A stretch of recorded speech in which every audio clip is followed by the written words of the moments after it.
that is different one, means that is to be paid. It is paid in both in terms of cost as well as in terms of time.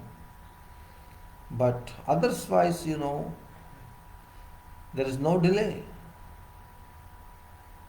There is a climate exception which is also very rare. And yes, unforeseeable shortage of personnel. It's not even in contractor's hand.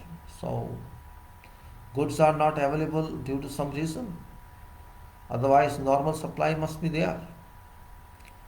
You can say there's some fault on behalf of employer, which is also not very good. That also doesn't work. So you can say contractor shall be entitled subject to claims for payment or EOT. To EOT if measured quantities of item of work in accordance with clause 12 as measurement and valuation is greater than estimated quantity of this item in bill of quantities or other schedule by more than 10%, and such increase in quantities causes a delay to completion for purposes of subclause.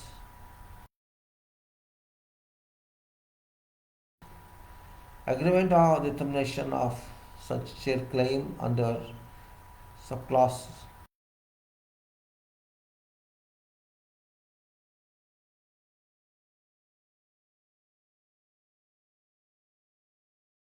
items of work which are significantly less by more than 10% than corresponding estimated quantities in bill of quantities or other schedule. To extent that they are such lesser measured quantities, engineer may take into account of any favorable effect on critical path of program. However, net effect of all such considerations shall not result in net reduction in time of completion. When determining each EOT, extension of time under clause claims for payment and or EOT, engineer shall review previous determinations under subclause agreement or determination and may increase but shall not decrease total EOT. If a delay caused by a matter which is employer's responsibility is concurrent with a delay caused by a matter which is contractor's responsibility, contractor's entitlement to EOT shall be assessed in accordance with rules and procedures stated in special provisions, if not stated as appropriate, taking due regard to all relevant circumstances. Now, what are they?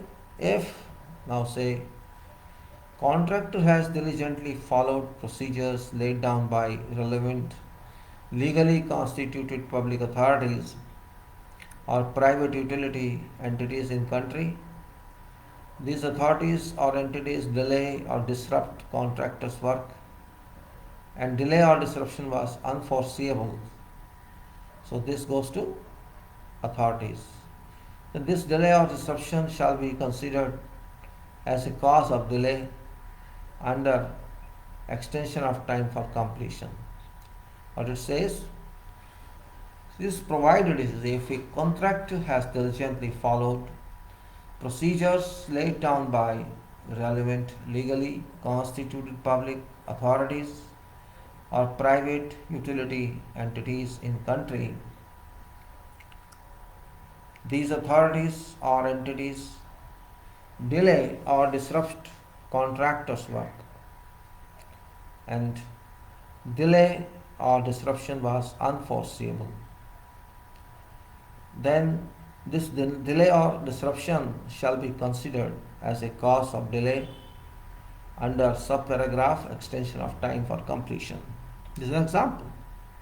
Or let us say actual progress is too slow to complete works or a section within relevant time for completion, and our progress has fallen or shall fall behind program or initial program if it has not yet become program under program, other than as a result of a cause listed in extension of time for completion, engineer may instruct contractor to submit under program a revised program describing revised methods which contractor proposes to adopt in order to expedite progress and complete works or a section within relevant time for completion.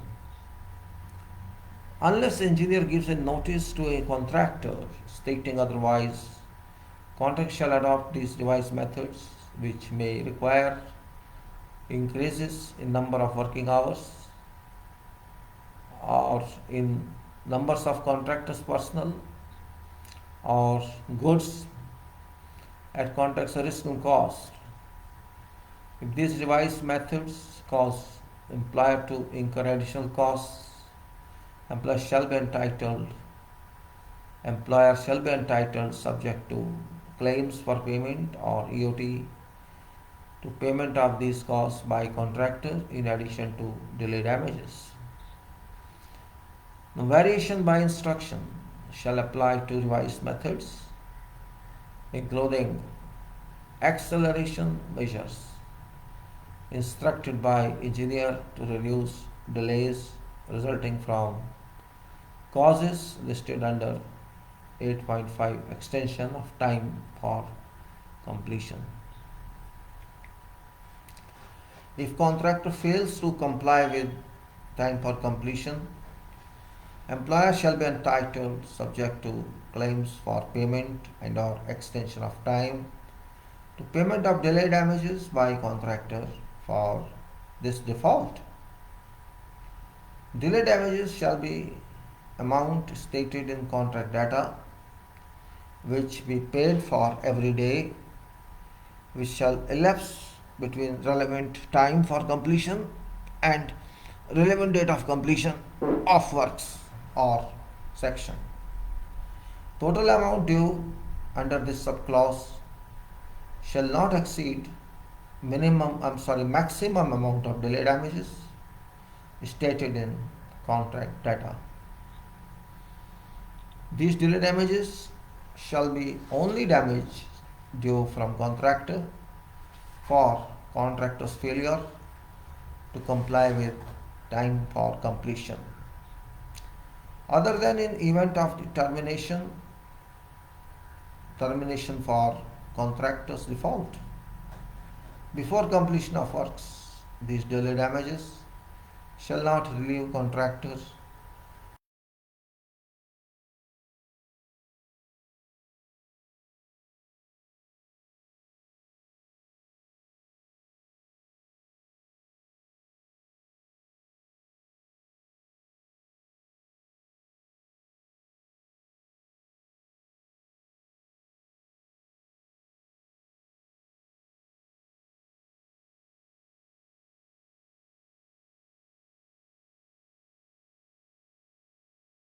or reckless misconduct by contractors. Engineer progress or part or all of works, which instruction shall state date and cause of suspension. During such suspension, contractor shall protect, store and secure such part or all of works as case may be against deterioration, loss or damage. So we are talking of suspension. It is next chapter. It is suspension. It's a big gun. Suspension, you can say. Employer suspension. It's different chapter, and it is something that we worry about. Though it happens rarely, but when it happens, it's killing actually. It's killing. It's very much inappropriate if it happens, but you cannot say anything. This is contract. Anything unusual can happen, and it may lead to unbecoming results. Means not very pleasant results for which contract was signed. Suspension means, after all, suspension. It is your suspension of benefits, you can say. Suspension of everything. It's clear meaning suspension, maybe by employer suspension or it's contractor suspension. Both are dangerous as far as smooth running and delivery of contract or project is concerned. I'm not supporting at all. There's no meaning of supporting this. It's really very horrifying for both parties, horrifying for employer as well as contractor, and it's troubling for independent party, and that is engineer. So suspension is actually torture, you can say, but that's unavoidable on some time because of many reasons. They have been records in personal experience, and these are very, when you have time, you can talk of that. But suspension is suspension, like you suspend something, it will hang, or it will reach a stage that where probability of resumption may be looking very grim. Suspension means, a kind of losing question. You have to lose somewhere. Suspension is that. So there can be various circumstances that lead to suspension, and those are of course very, very clear one. We know suspension, why it is. The results is always very bad. It's never good. Rather than suspension, I think if you do early completion of job, that's better. But sometimes rare circumstances lead to suspension, which may be neither in control of contractor as well as employer, beyond control. So let's see how it speaks about. Say, if such happens,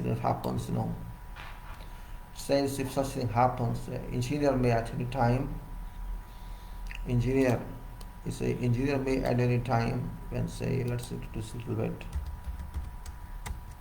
Engineer can say, let me see, a little different now.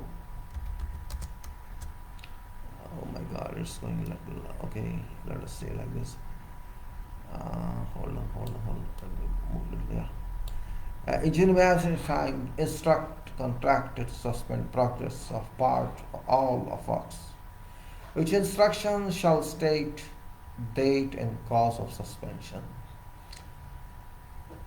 भाई कहा गया आपसे कि आप काम suspend कर दीजिए, थोड़ा या ज़्यादा करना पड़ेगा, कोई रीज़न है उसका, इसलिए कहा गया है। ना शौक तो इंजीनियर को है, ना एम्प्लॉयर को है, ना कॉन्ट्रैक्टर को है काम सस्पेंड करने का, लेकिन मजबूरी में किया जाता है।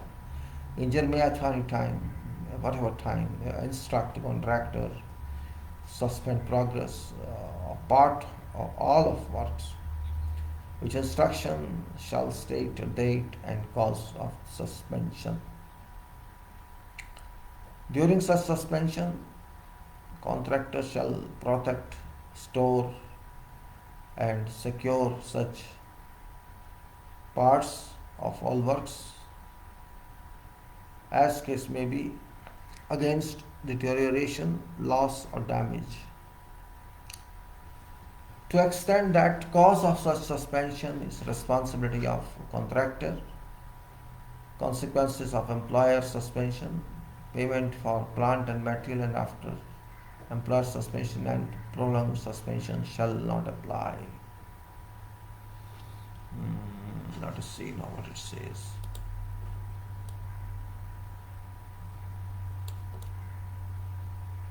Now, consequences of employer suspension. If contractor suffers delay or incurs cost from complying with engineer's instruction under employer suspension and or from resuming work under resumption of work, contract shall be entitled subject to claims for payments and or EOT and or payment of such cost plus profit.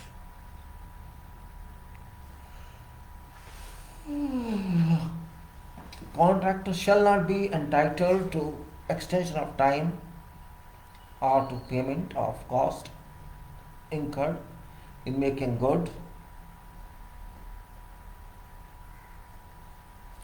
Contractor shall not be entitled to extension of time or to payment of cost incurred in making good. Consequences of contractor's faulty or defective design, if workmanship, plant or materials, or any deterioration, loss or damage caused by contractor's failure to protect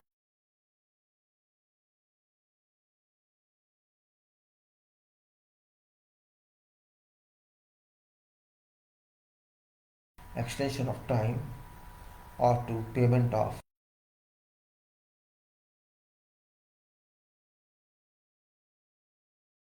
contractor's faulty or defective design, if workmanship, plant or materials and or any deterioration, loss or damage caused by contractor's failure to protect, store or secure in accordance with subcon clause 8.9 employer suspension.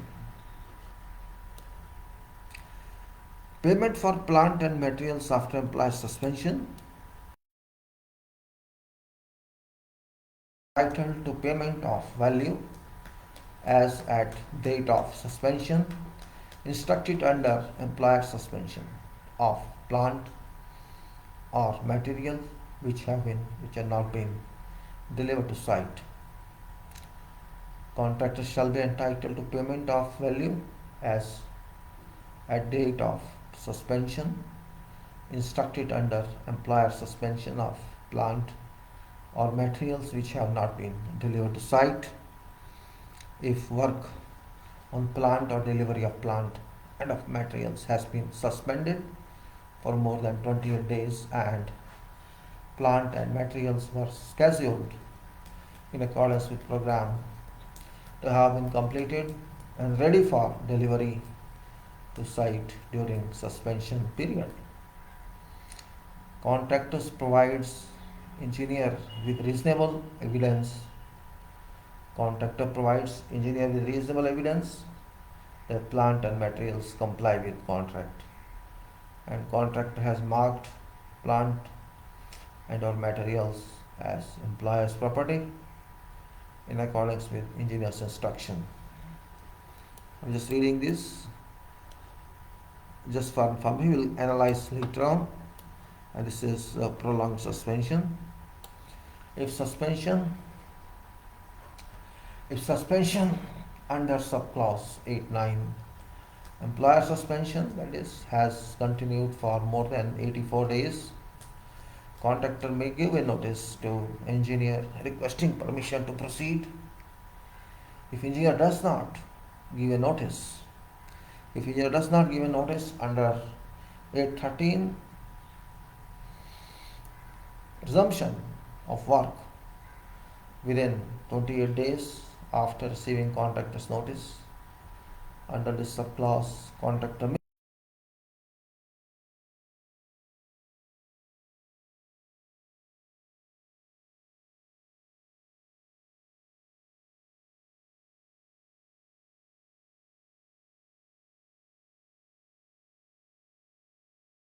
or cost plus profit.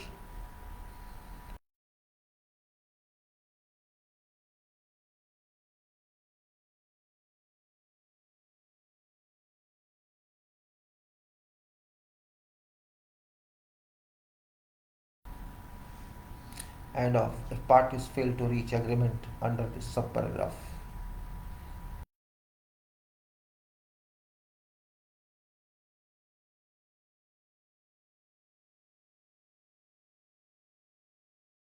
of affected parts of works, as if it had been instructed under total use of clause, variation by instruction.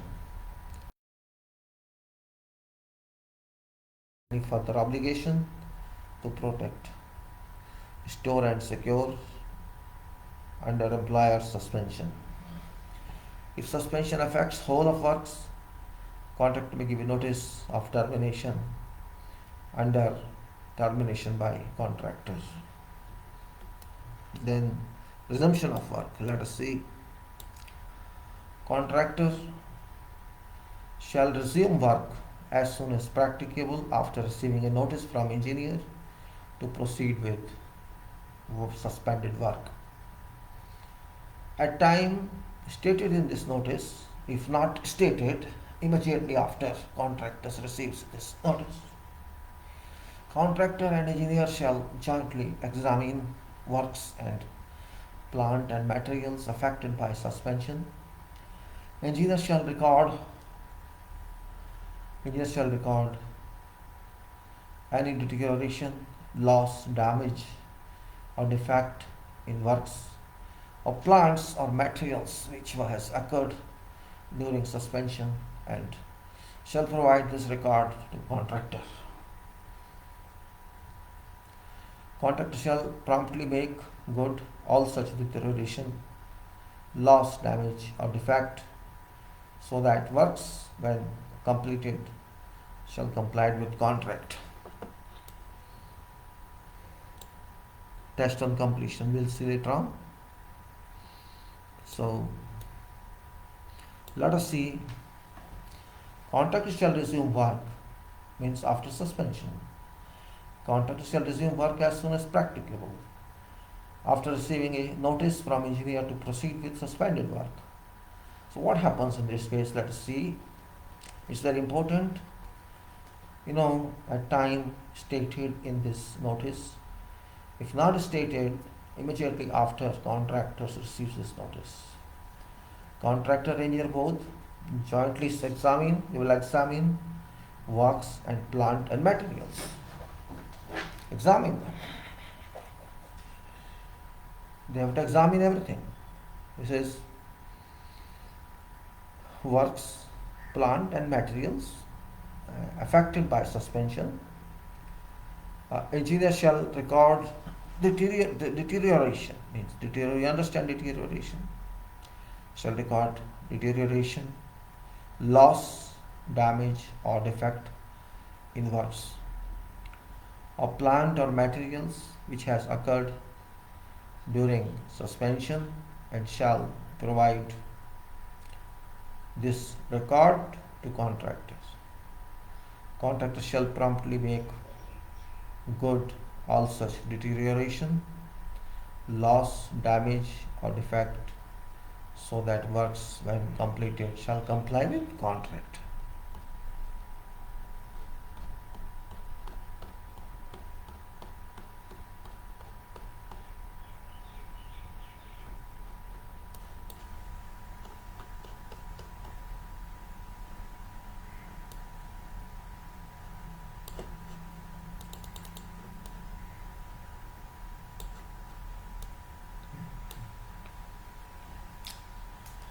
It's very important point. Suspension, employer suspension. We are not talking contractor suspension, because generally employer suspension is very difficult in case, because it affects contracted party as if they have lost anything. So let us assume that project is in full power, it's in full swing, it's in full progress. Hundreds and hundreds of people are working there. Many machines are there working, big site, so much material is available. It's like full swing operation ongoing. Every day concrete, every day metal arrival, every day lot of progress, and it seems that beautiful work is going on. But what happens? Due to whatever reasons could be many, and every reason has its own approach. Because first of all, let us consider that suspension is neither in interest of employer nor in interest of contractor.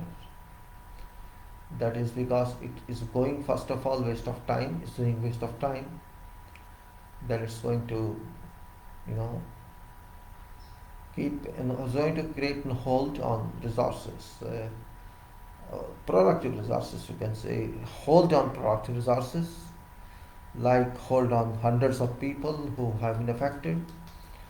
Even if a part of project has been suspended, that part which was in full swing, all resources engaged on that part, again I say hundreds of people, hundreds of workers, possibly many machines, equipments, all those were mobilized, working on that part of projects is suspended, were required or are required to be relocated somewhere else.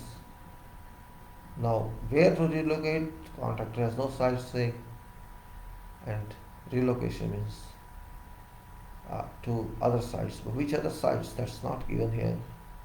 So in that case, it is a big problem for that organization. They do very little.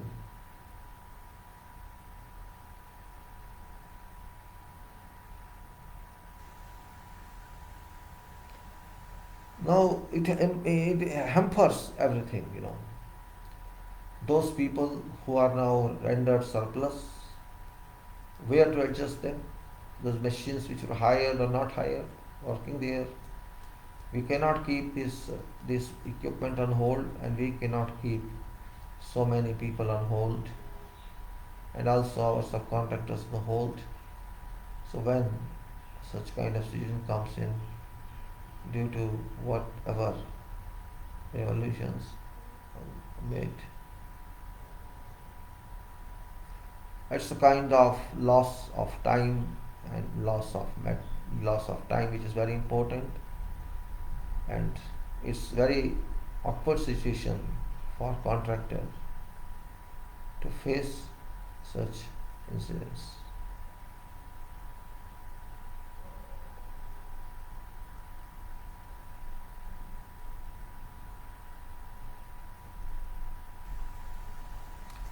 In this case, you can say there are various issues. I can give example of my own. When I was very young, it was 1987, I remember. Yes, 1987. I was located in Doha, Qatar. One person. No.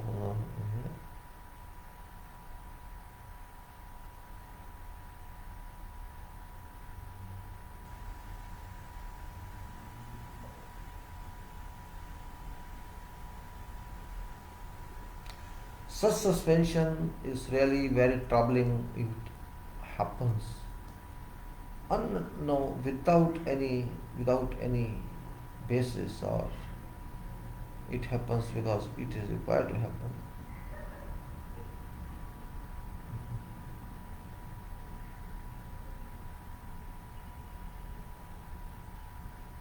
Now what's that? Can you suspend whole site? If it is whole site, then what for?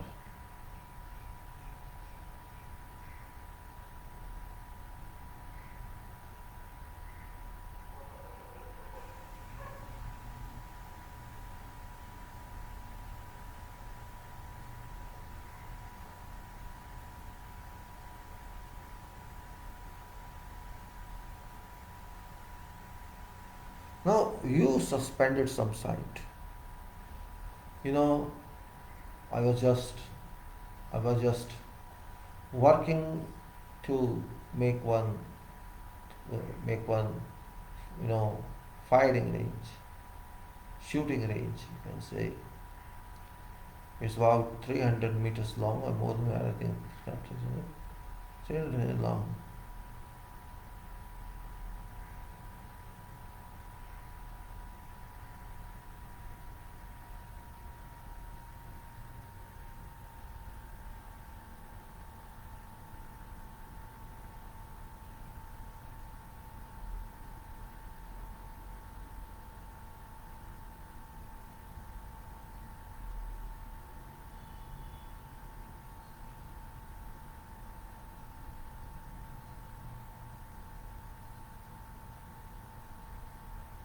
In that case, we started excavation. The excavation was in progress, and that excavation layout was approved by that consultant. He agreed for what we were doing, and suddenly too much excavation was done. Uh,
Now you see that excavation was in full swing, and that engineer comes, consulting engineer comes, who is responsible for that, and says, "Hold on this." It shocked me. What do you mean by hold on this? No, no, no, no. We have to hold this. What for? Because it's our contract. We are doing work. We can't stop. No, no, you have done some wrong. I was further shocked. What I have done wrong? I stopped, however, we stopped immediately. And then we discussed, conferred with them. He pointed out that there was one high level electrical pole. I understood what he said. Yes, there is. I was going to, yeah.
So when they are talking of implied suspension, there are so many points.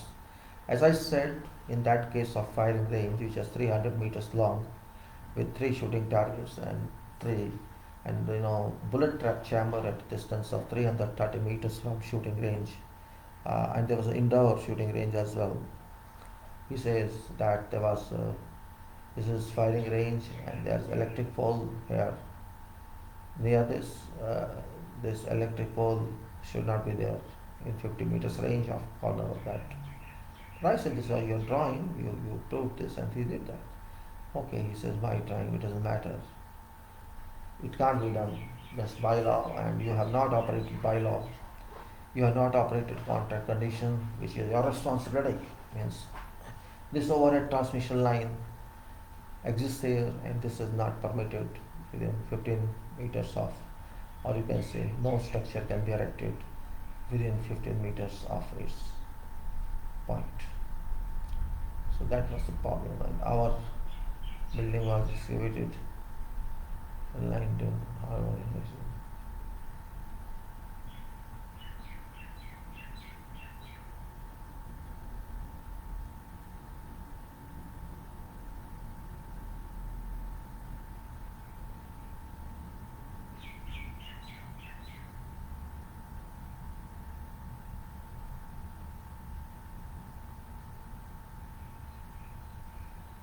Now what happened? No, we had to stop that work.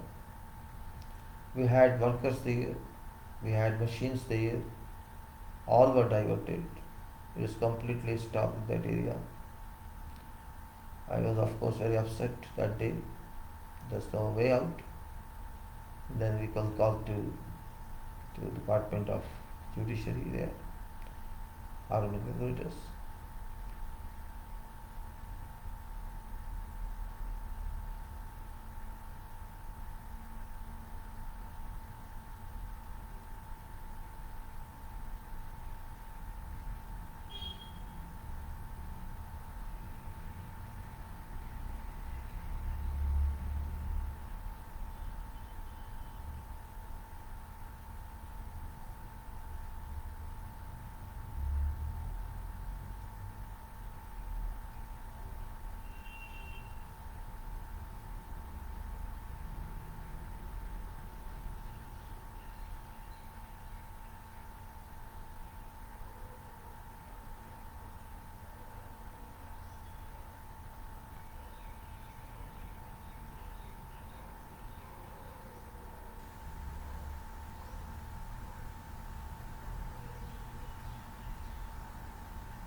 So in that case, this army called us. I say, army called us, and there was a meeting in army. We had a meeting with them. It was horrific. They agreed that that consultant approved survey, and also asked where is signature of consultant. But it was we usually take signatures later on, but they said never do this. Always take signature at time of inspection. And actually, we got no success in that. Work was changed, orientation was changed, location was changed, all excavation done gone vain, and we had to do that job again once it was relocated. And means that time we had a building, of course not that strong, but we had that work. So what I'm saying is that was time loss. We had to shift our workers and employers.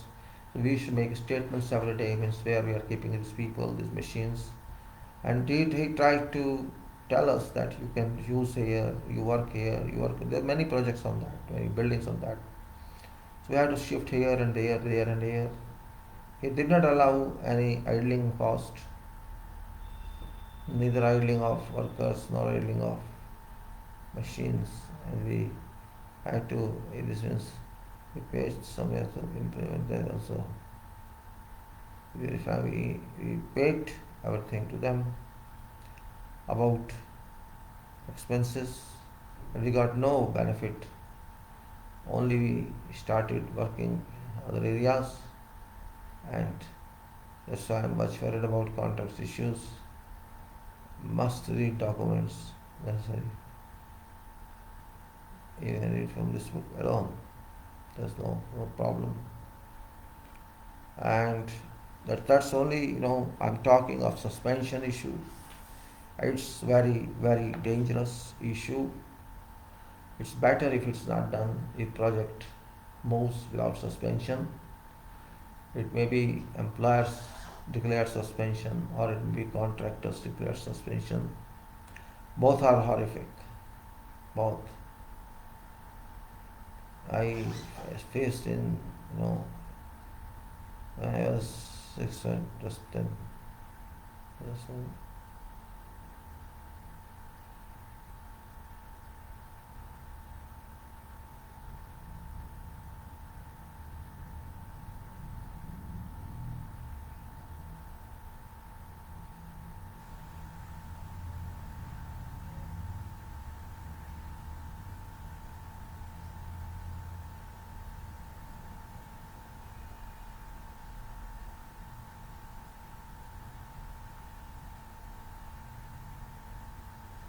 So my communication to you people is that it's better if we can avoid suspension. It's no good. It's interest of none. None interest is served by suspension. Though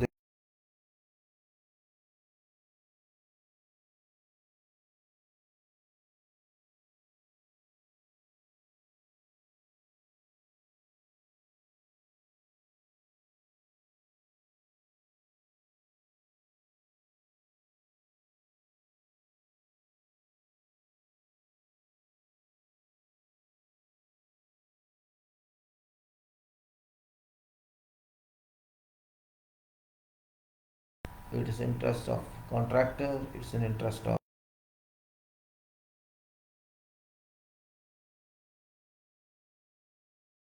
construction, it of whatever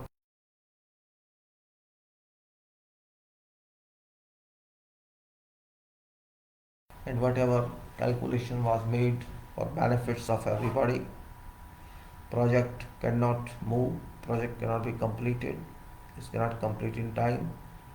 Loss to employer indirectly or directly, and loss to contractor directly and directly. And compensations are very difficult to get according to what those people used me to.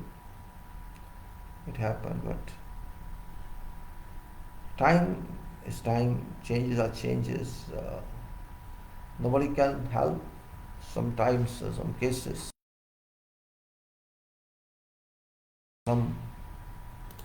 if we see that kind of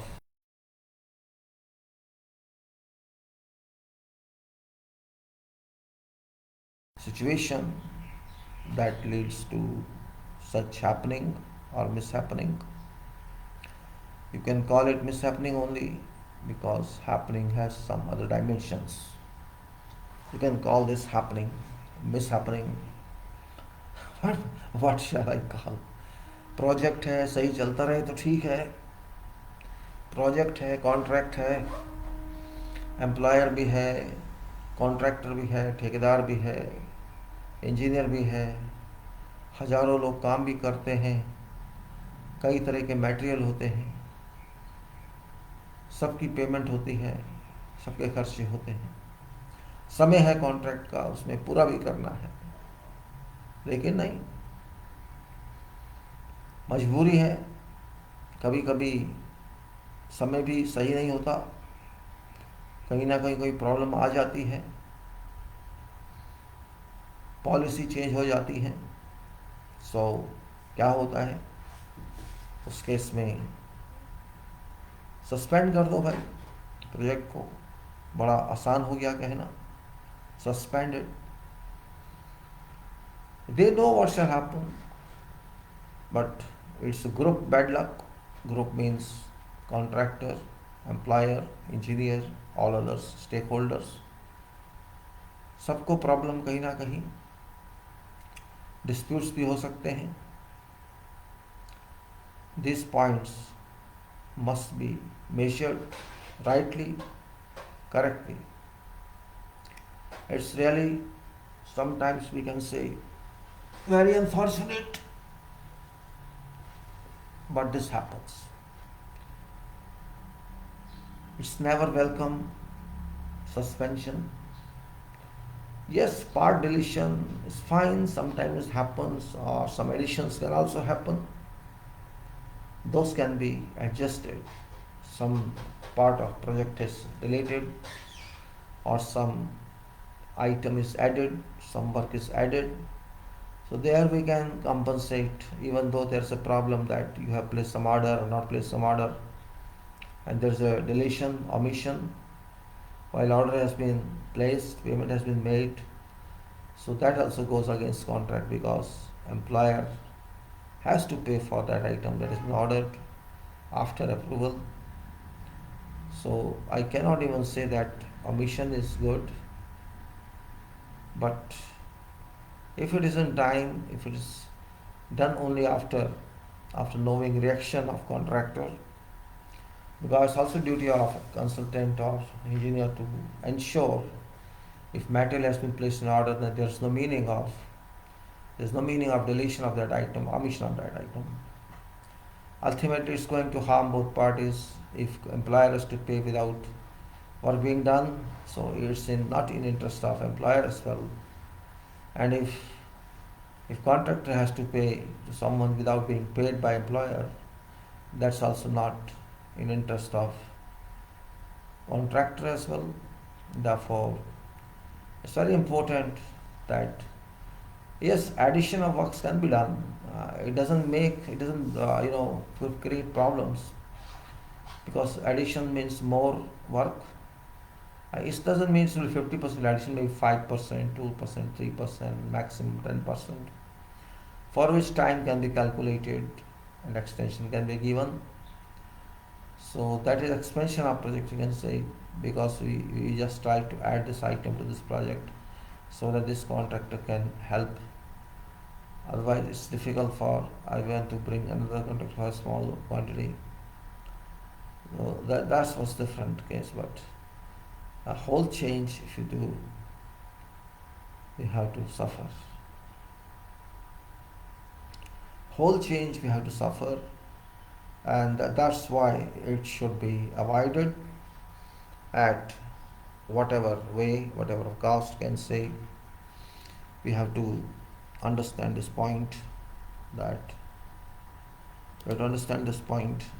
it's not in interest of none. If you think it's in interest of someone, it's not in interest of anyone. Omission should be avoided, deletion should be avoided. Yes, if there is addition of some item, addition, or you can say expansion of scope of work, it's fine, means to some extent only. You cannot say, because after all prices remain same if you have BOQ. See, you won't get undue benefit out of that also, but because it's a part of contract, it's easy to handle with. Therefore, it can be accepted to 2-3%, 4%, 5% maximum, not more than that. And that can be, it can be amenable, you can say. It can be tenable, we may say. It can move, it can be movable. That's, I think, what it works. Means you can say when you are taking a risk of 98, you can take another risk of 2. But deletion, suspension, termination are very, very complicated, and losing stages where contractor loses, also employer loses. A project is not realized into operation, everybody loses. Initial design was the project should operate totally, but we suspend that or terminate that. Terminate due to fault of either party, it leads to disputes, and then to disputes means to arbitration, which is also another problem. So everywhere you can see losses and losses and losses, losses of money, losses of time, and then unclear future, or you can say if there is unavoidable events, exceptional events we call them these days, but these are like force majeure in past. Force majeure means force circumstances beyond controls, like no one can help, neither party can help, not state can help, no one can help that. Those must be, we have to take care about those issues, and those must be very powerful in their impact. For example, now you can say COVID-19, or it's a kind of exceptional circumstances, events. Also, if there's some other, like you can say unknown strikes, wars, you never expect on contact as such, or earthquakes, you can say never expect that. So which are beyond human control, which are beyond imagination, those can be accepted. Which are beyond horizons, beyond beyond what you call it, or I should say, that is, I forgot that word, beyond horizons you can say, and which cannot be even thought of, which cannot be even brought into contemplation. Those circumstances, those situations which sometimes happen abruptly without even telling you something like that. And I have to say that we can't do anything. Means parties can't help. Liabilities go on accumulating, but no one can help it. Those situations, you can say, are because of bad times or bad luck or bad fortune or project is not fortunate enough to find smooth time from commencement to end. But this happens only in construction stage, not in before stages, as I said, in initial or feasibility or pre-design, feed, or these, right? In those, if it happens, it doesn't make any impact, because those are just intellectual projects, while construction is a project involving everybody. Layman to most intellectual person, weakest to dynamic person, these involve like this. So we should take it in that way. It's really we can say, you should not run away from that aspect of life. You can't run away. It's you can't even explain in concrete terms what happened, how happened, and everybody has to share losses. Everyone has to share losses, all parties and all stakeholders, directly or indirectly. So we should say that unfortunate it is, that's it. Nobody can claim it won. And mirages can't be caught, mirages, I remember that word was mirage. As I said, horizon, just like horizon cannot be caught, mirage cannot be caught. Both are imaginary. When you see mirage, you go on behind that, I'll catch it, and it never comes back. Like you go and tell it, clean it, come back. You go and clean it again, come back. Maybe stay there. By the time you stay there, it may help you. But other time, sometime mirage would be over. You can't even know. Same thing happens. My friends, we talked today about contract issues which are, of course, interesting from practical viewpoint. I try to explain my views. I try to explain what I think based on my experience, what actually I faced in my professional experience, and I I like to see you face to face, and that time we can take more and more opportunities like this. My promise is now 66, and I cannot say what shall happen, and I am of course not going to get such projects in time. I'm not going to get some different projects because my age yet.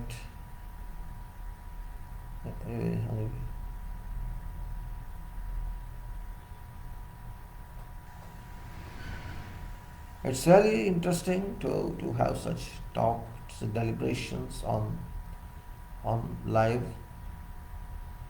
transmission about contracts. Though it's not very common, but it gives something, some impetus on to everyone.